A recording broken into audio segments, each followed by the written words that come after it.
है।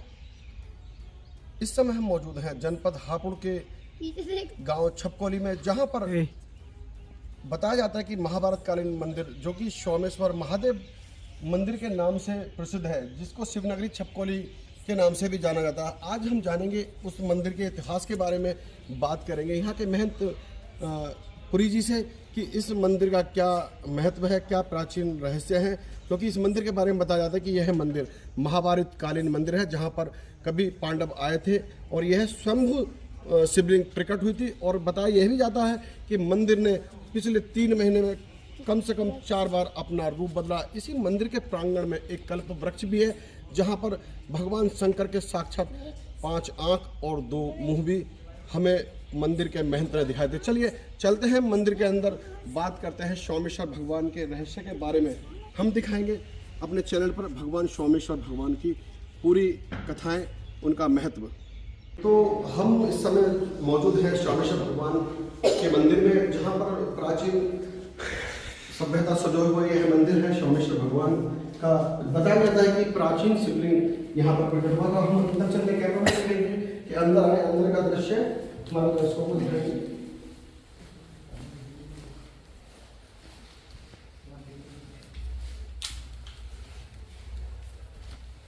हमेशा 24 घंटे यहाँ पर श्रद्धालु दर्शन के लिए अपनी मनौती मांगते हैं। कहा जाता है कि भगवान शंकर उनकी मनौती अतिशीघ्र पूरी करते हैं। और काफ़ी प्राचीन मंदिर है सोमेश्वर भगवान का। जनपद हापुड़ के छपकोली गांव में स्थित है। महाभारत कालीन सभ्यता को सजोए हुए मंदिर अपने साथ है। हम बात करेंगे यहाँ के महंत विनोदपुरी से, बताएंगे कि इस मंदिर का क्या प्राचीन रहस्य है। तो विनोदपुरी जी, थोड़ी सी बात कर लेते हैं हम आपसे। विनोदपुरी जी, मंदिर के जो रहस्य है, मंदिर का जो इतिहास है, क्या इतिहास है, क्या इसका रहस्य है मंदिर? दरअसल में यहाँ पर हमारी 8वीं 10वीं पीढ़ी है, जिसके चलते हम सेवा में, परिवार हमारा छपकोली का ही रहने वाला है सब परिवार, और 1 साल के लिए सेवा करते हैं। यहाँ बताते हैं कि यहाँ का की हुई सेवा का 100 गुना फल मिलता है। और ऐसा कहते ही नहीं है, बल्कि मैंने देखा है। यहाँ पर नित्य चमत्कार होते हैं, यहाँ पर नित्य चमत्कार होते हैं। और बाबा की छवि नित्य नए ऐसे अद्भुत चमत्कार दिखाती है मुझे कि बस महादेव की हमेशा कृपा बनी रहे, दया दृष्टि बनी रहे। महंत जी, जैसे कि बताया आपने कि पिछले 3 महीनों में भगवान सोमेश्वर भगवान की शिवलिंग ने 3 या 4 बार चार बार शाम 3 महीने में बाबा ने 4 बार मुझे दर्शन, ये मानूंगा मैं तो दर्शन ही हुए हैं मुझे तो। बाकी इन लोगों का 4 बार चेंज हुआ है। सर्वप्रथम बहन जलेब से बचकर बहना 4 बार बाबा ने अपना रूप चेंज किया है। पहली बार मैंने तो यही सोचा था कि किसी ने कुछ चढ़ा तो नहीं दिया है बाबा के ऊपर, तो मैंने सांप को लेकर आया था मैं, ये ग्रीन कलर का, जो किया मैंने नया था बिल्कुल। मैंने बाबा को शक्कर से, बूरा से, घी से अच्छे से साफ किया, फिर पोछा, मगर इसका रुमाली जरा सा भी दाग नहीं आया। फिर जो अब स्वामी दिव्यानंद जी गंभीर हो चुके हैं, उनके शिष्य ज्ञानानंद जी हैं, वो यहीं पे आए हुए थे। मैंने उनसे परामर्श लिया कि भगवान ऐसे ऐसे बात है, तो वो कहने लगे बिहारी जी आप चिंता ना करें, ये स्वयं शामेश्वर महादेव हैं। ये शाम रूप शामेश्वर का ही तो होता है। श्री कृष्ण भगवान शामले ही तो थे, इसीलिए श्री कृष्ण और श्याम महादेव ये एक ही चीज है।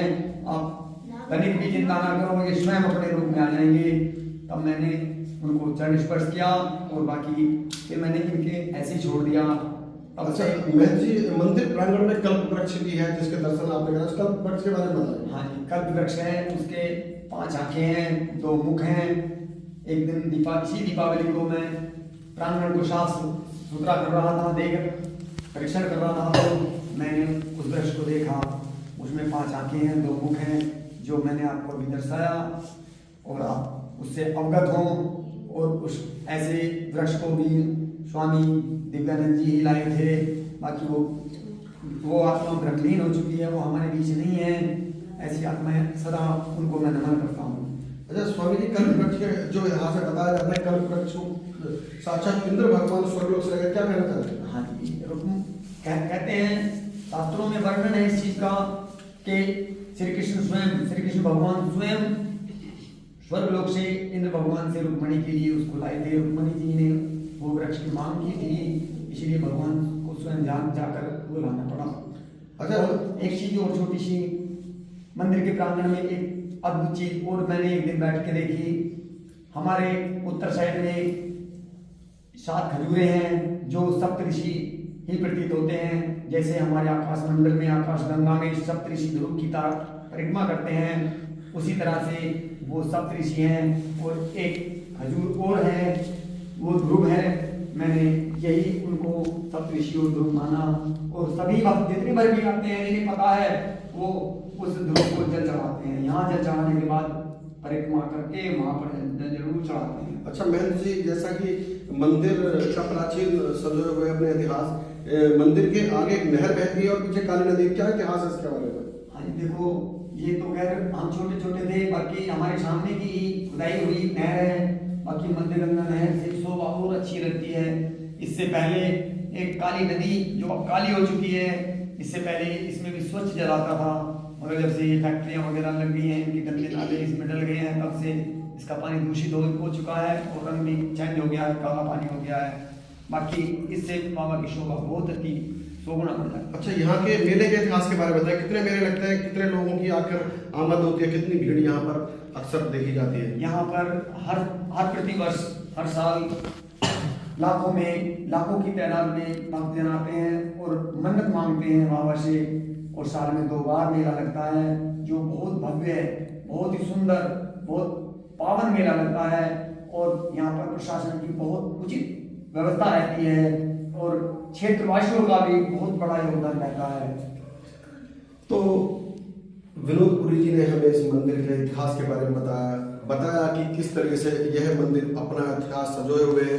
भगवान सोमेश्वर भगवान ने साक्षात, जो कि बाबा श्याम कृष्ण भगवान के रूप भी कहे जाते हैं, उन्होंने पिछले 3 महीने में कम से कम 4 बार अपना रूप बदला है।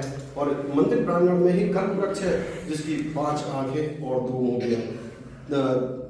TV9 भारत ऑनलाइन के लिए राजीव शर्मा की पूरी रिपोर्ट।